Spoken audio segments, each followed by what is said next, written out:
Bienvenue sur Africa 24 dans cette nouvelle édition du 12-15. Voici les titres de l'actualité. Le Mali coupe officiellement les ponts avec la France. Après des mois de tensions diplomatiques, la junte militaire malienne au pouvoir a décidé de rompre ses accords de défense avec la France et ses partenaires européens. La fin du mandat de l'équato-guinéen Fortunato Ofam Bonchama à la tête de la Banque de développement des États de l'Afrique centrale a été l'occasion de dresser un bilan des actions menées par l'institution financière au profit de la République du Congo. 269 milliards de francs CFA ont été investis dans les infrastructures durant ces 5 dernières années. Et la liberté de la presse était célébrée à travers le monde entier ce mardi 3 mai. Les acteurs africains du secteur s'était donné rendez-vous à Arusha en Tanzanie pour une conférence sous le thème « Le journalisme sous l'emprise du numérique ». Mais tout d'abord, en République démocratique du Congo, les prétendants à la magistrature suprême commencent à se déclarer à 1 an de la prochaine élection présidentielle prévue en 2023. L'ancien Premier ministre Augustin Matata Ponyo, actuellement sénateur, a été investi ce mardi 3 mai, président du Leadership et Gouvernance pour le Développement, son parti tout fraîchement lancé. Mais il est à noter que malgré cette volonté affichée, de nombreuses incertitudes demeurent, telles que le calendrier et l'organisation des échéances électorales de 2023. Les relations diplomatiques entre le Mali et la France se décomposent mois. Après la fermeture de l'ambassade de France au Mali en janvier dernier, la suspension de grands médias français sur le territoire au mois de mars. Ce sont désormais les accords de défense qui sont remis en cause. Le Mali a décidé le 2 mai de rompre les accords militaires avec la France en vigueur depuis 2013, alors que le retrait de l'opération Barkhane a débuté depuis plusieurs mois maintenant. Un sujet de Roberto Bogbe. Nouvelle manifestation de la dégradation des relations entre Bamako et ses anciens alliés dans le combat contre les djihadistes. La junte au pouvoir a dénoncé lundi 2 mai dans la soirée les accords de défense avec la France et ses partenaires européens, fustigeant les atteintes flagrantes de la part des forces françaises présentes dans le pays à la souveraineté nationale et à de multiples violations de l'espace aérien malien. Le gouvernement de la République du Mali constate avec regret une détérioration profonde de la coopération militaire avec la France suite aux incidents suivants. A. L'attitude unilatérale du partenaire français. B. Les multiples violations de l'espace aérien malien. C. La manœuvre dilatoire consistant pour la France à demander une réunion d'experts pour la relecture du traité de défense.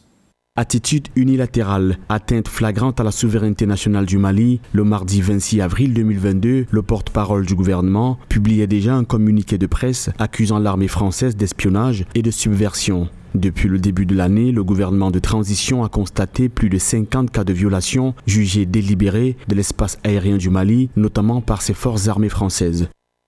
Le gouvernement de la République du Mali décide de dénoncer 1. Le traité de coopération en matière de défense. 2. Le gouvernement de la République du Mali décide de dénoncer avec effet immédiat l'accord des 7 et 8 mars 2013 déterminant le statut du détachement français applicable à la force Barkhane. L'annonce des autorités maliennes vient définitivement mettre fin à des relations entre deux anciens alliés. Face aux terroristes qui minent le Niger et le Burkina Faso voisins et menacent de s'étendre encore plus au sud jusqu'au golfe de Guinée, le Mali devra restructurer sa coopération militaire. Selon les analystes, la Russie jouera un rôle clé dans ce nouveau chapitre.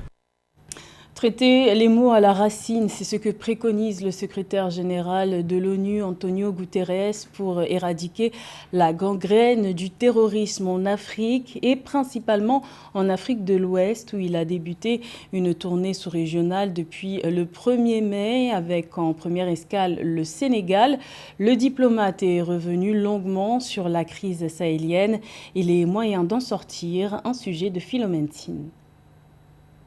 Après avoir déclaré en octobre 2019 devant le Conseil de sécurité de l'Organisation des Nations Unies que le terrorisme en Afrique est une menace pour le reste du monde, le secrétaire général de l'ONU, Antonio Guterres, attend maintenant une réponse africaine face à ce fléau. Le chef de l'ONU s'engage ainsi à plaider pour des opérations africaines de paix et de lutte antiterroriste robustes. Je continuerai de plaider, comme je l'ai fait depuis le début de mes fonctions, pour des opérations africaines de paix et de lutte antiterroriste robuste, mise en œuvre par l'Union africaine et appuyée par l'ONU, mandatée par le Conseil de sécurité et jouissant d'un financement prévisible garanti par les contributions obligatoires. Selon le chef de l'ONU, la lutte contre le terrorisme ne peut pas se limiter à une approche sécuritaire. Le développement durable et inclusif semble être le moyen le plus efficace pour traiter les causes profondes des conflits, de l'extrémisme et du terrorisme. La situation sécuritaire au Sahel oblige à ne pas avoir un angle uniquement régalien, mais il doit également être associé à une politique d'État-providence. Et je pense que le discours d'Antonio Guterres visait notamment aux États de s'approprier le fait qu'il ne faut pas qu'il y ait des territoires qui soient délaissés, et par ailleurs aussi d'avoir une vigilance, puisqu'on sait qu'il y a 3 États qui ont subi des coups d'État auxquels les institutions internationales sont très attentifs et vigilants sur la situation de ces pays.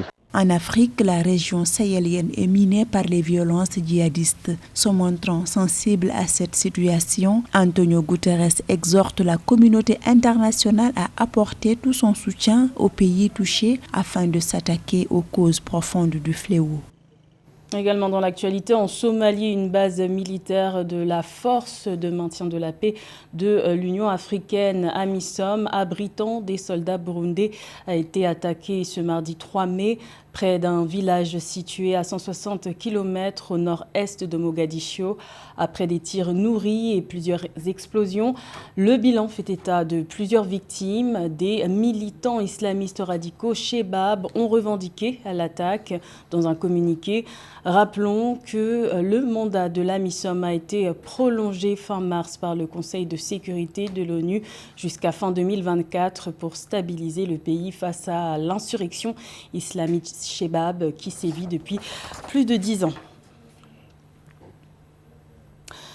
L'équato-guinéen Fortunato Fambonchama a tiré sa révérence à la tête de la BDEAC le 17 mars dernier, l'occasion pour celui qui était en poste depuis 2017 de rendre compte des réalisations accomplies par la Banque de développement des États de l'Afrique centrale en faveur du développement de la République du Congo durant ces 5 dernières années. Un bilan qui se chiffre à 269 milliards de francs CFA pour des infrastructures. Plus de détails avec Philomène Tine. En tant qu'institution financière au service du développement de la sous-région d'Afrique centrale, la Banque de développement des États de l'Afrique centrale, BDEAC, a injecté une manne financière d'un montant de 269 milliards de francs CFA au Congo au cours des 5 dernières années. Selon le président de l'institution financière, Fortunato Ofombo-Chama, la BDEAC s'est engagée dans l'accélération de la mise en œuvre des projets intégrateurs au Congo de 2017 à 2022. La banque, à notre arrivée, connaissait une situation critique de ressources, une trésorerie qui avait à peine de 2 milliards de francs CFA. Et nous, on a fait une offensive internationale pour la mobilisation des ressources. Donc, au cours de 5 dernières années, nous avons pu mobiliser 907 milliards de francs CFA, et ce qui est en volume plus que tout ce que la BDAC avait déjà mobilisé au cours des 41 années précédentes. Dans les interventions de la BDUAC au Congo, la question environnementale a été au cœur des priorités. La banque a ainsi appuyé le pays dans le financement de ses projets climat. Aujourd'hui, la BDAC a eu une politique environnementale propre et dans toutes les interventions de la BDAC, la question environnementale est présente. Donc la banque est en face avec ce leadership du président de la République, Denis Sassou Nguesso, pour que la préservation de l'environnement soit au cœur de nos actions. En vue d'accompagner le développement économique du Congo, les concours de la BDEAC en faveur du pays portent sur environ 39 opérations en 5 ans. Parmi celles-ci, on peut citer la réalisation d'infrastructures routières, ferroviaires, sanitaires, la mise en place de projets agricoles, industriels, le financement des petites et moyennes entreprises et petites et moyennes industries, entre autres. L'état de l'information a une nouvelle fois été passé en revue ce mardi 3 mai à l'occasion de la Journée internationale de la liberté de la presse. Les acteurs africains du secteur étaient réunis à Arusha en Tanzanie du 1er au 3 mai pour une conférence organisée par l'UNESCO autour du thème « Le journalisme sous l'emprise du numérique », une rencontre à laquelle notre envoyé spécial Fratern Dakai Senga a assisté.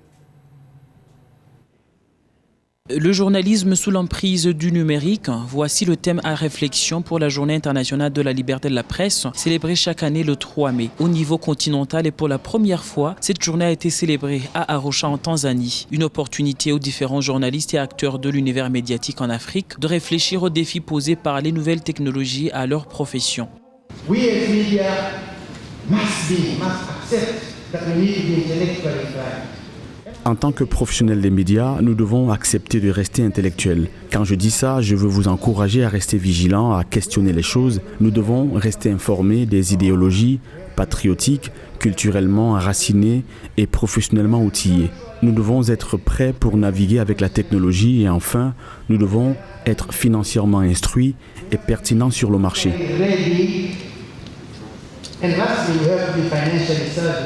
Pour sa part, la présidente de la République unie de la Tanzanie, Samia Suluhu Hassan, les journalistes ne doivent pas perdre de vue leur responsabilité d'éduquer la population, même à l'ère où leur profession souffre de déviations et d'intrusions apportées par les nouvelles technologies de l'information et de la communication. La chef de l'État a également plaidé pour plus d'unité dans les médias africains pour lutter contre la narration négative sur l'Afrique.